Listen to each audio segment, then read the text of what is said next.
What is up guys, मेरा नाम है सार्थक और आप देख रहे हैं द करंट एक्सप्रेस। हाल ही में बहुत चर्चा में है uniform civil code. Uniform civil code, uniform civil code, आखिर क्या है ये यूनिफॉर्म सिविल कोड? चलिए देखते हैं। यूनिफॉर्म सिविल कोड का मतलब ये होता है कि यूनिफॉर्म यानी समान, सिविल और कोड यानी लॉज, यानी कि सब के लिए जो सिविल लॉज होंगे वो समान हो जाएंगे।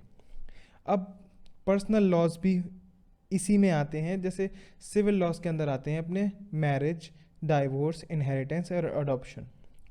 एक एग्जाम्पल से लेते हैं, जैसे सिविल लॉज होते हैं और होते हैं क्रिमिनल लॉज। तो क्रिमिनल लॉज में अगर कोई आदमी किसी का मर्डर कर देता है, फिर चाहे वो किसी भी कम्युनिटी से बिलोंग करता हो, चाहे वो मुस्लिम हो, चाहे वो हिंदू हो, चाहे वो सिख हो, चाहे वो ईसाई हो, तो उसको जब भी पनिशमेंट मिलेगा तो उसको इक्वली मिलेगा सबको, चाहे वो किसी भी कम्युनिटी से बिलोंग करता हो। अब अगर हम बात करें मैरिज की, डाइवोर्स की, इनहेरिटेंस की, एडॉप्शन की, तो सबके अपने अलग अलग सेट ऑफ रूल्स हैं, सबके अपने अपने लॉज हैं खुद के।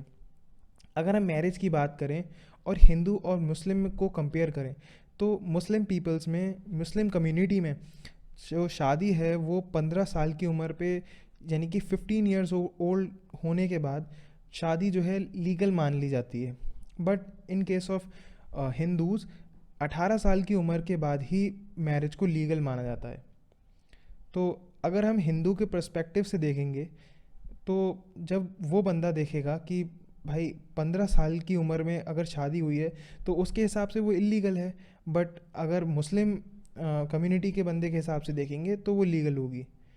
तो इस डिफरेंस को देखते हुए यूनिफॉर्म सिविल कोड का जो है आइडिया आया था ड्राफ्टिंग कम्युनिटी में, जो भी कॉन्स्टिट्यूशन बनाने वाली कम्युनिटी थी, कमिटी थी, उसको लेकर।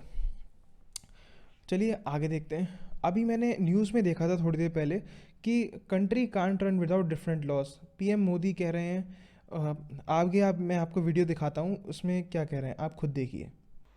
एक घर में परिवार के एक सदस्य के लिए एक कानून हो, परिवार के दूसरे सदस्य के लिए दूसरा कानून हो, तो क्या वो घर चल पाएगा? क्या कभी भी चल पाएगा क्या?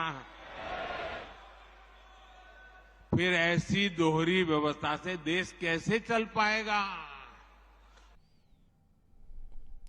तो जैसे कि प्राइम मिनिस्टर ने कहा कि हमारे देश में यूनिफॉर्म सिविल कोड की ज़रूरत है, क्योंकि अगर एक ही घर में सबके लिए अलग अलग नियम होंगे तो घर चलाना थोड़ा मुश्किल सा पड़ जाता है। अब देखते हैं कि यूनिफॉर्म सिविल कोड का एक और एग्जांपल लेके आपको समझाता हूँ। अगर हम किसी भी अडॉप्शन की बात करते हैं, अडॉप्ट करने का मतलब क्या होता है? अडॉप्ट मतलब किसी को गोद लेना। अगर मुस्लिम कम्युनिटी का, क्रिश्चियन कम्युनिटी का, पारसी कम्युनिटी का या जूइश कम्युनिटी का कोई भी पर्सन चाहता है किसी भी चाइल्ड को अडॉप्ट करना, तो वो अडॉप्ट नहीं कर सकता, क्योंकि वो उनके हिसाब से प्रोहिबिटेड है। उनके लॉज उन्हें परमिट नहीं करते वो किसी को अडॉप्ट कर सकें। अब यहीं अगर कोई हिंदू किसी भी चाइल्ड को अडॉप्ट करना चाहता है तो वो ईज़िली कर सकता है लीगल प्रैक्टिस के थ्रू, उनके लिए लीगली वो ऐसा कर सकते हैं।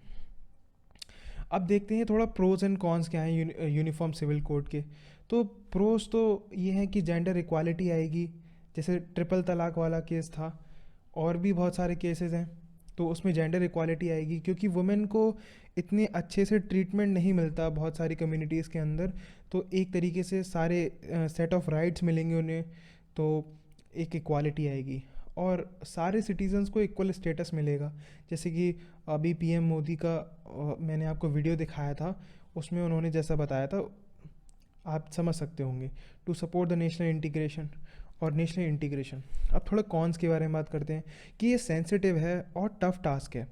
टफ़ टास्क क्यों है? इतने सारे सेट ऑफ रूल्स हैं, सबके अलग अलग हैं, सबको एक साथ लाना थोड़ा सा मुश्किल हो जाता है, क्योंकि सबके लिए कुछ चीज़ अलग अलग मायने देती है, कुछ अलग मायने देती है कुछ और लोगों के लिए। और सेंसिटिव क्यों है? क्योंकि रिलीजियस जो भी टॉपिक होता है वो थोड़ा सेंसिटिव रहता है और थोड़ा प्रैक्टिकली डिफ़िकल्ट होता है, क्योंकि डाइवर्सिटी ज़्यादा है इंडिया के अंदर, बहुत सारी कम्युनिटीज़ पाई जाती हैं। और ये एक स्पेशल फीचर भी है इंडिया का, यहाँ पे सारी कम्युनिटीज़ बहुत ही पीसफुली रहती हैं। और कोई ऐसी जगह है इंडिया में जहाँ पे यूनिफॉर्म सिविल कोड पहले ही लागू हो चुका है? हाँ है, वो है हमारा गोवा। गोवा में यूनिफॉर्म सिविल कोड पहले से ही लागू है। और जैसे कि B R Ambedkar, the chairman of drafting committee, उन्होंने कहा था कि अगर हमारे देश में यूनिफॉर्म सिविल कोड होना चाहिए, उनके हिसाब से उन्होंने कहा था स्टेट जब चाहे तब उसको अप्लाई कर सकता है, लेकिन अपने जो भी कम्युनिटी के ऊपर यूनिफॉर्म सिविल कोड आने वाला है उसकी रिकमेंडेशन के बाद, उसकी उन्हें पहले रजामंदी चाहिए होगी, उसी के बाद ही उसी को वो अप्लाई कर सकते हैं। तो उसके मुताबिक यूनिफॉर्म सिविल कोड को लागू करने के लिए लॉ कमीशन ने सजेशंस मांगे हैं 30 दिन के अंदर स्टेक होल्डर्स से, और एक पब्लिक नोटिस भी रिलीज़ किया है जो कि आप यहाँ पे पढ़ सकते हैं पॉज करके। और आप जाके अपना सजेशन भी दे सकते हैं यहाँ पे क्लिक हेयर पर जाके इनकी वेबसाइट पे, ये रही वेबसाइट। और ऐसे ही इंटरेस्टिंग वीडियोस के लिए द करंट एक्सप्रेस को सब्सक्राइब कीजिए। फिर मिलते हैं अगली बार। Thanks for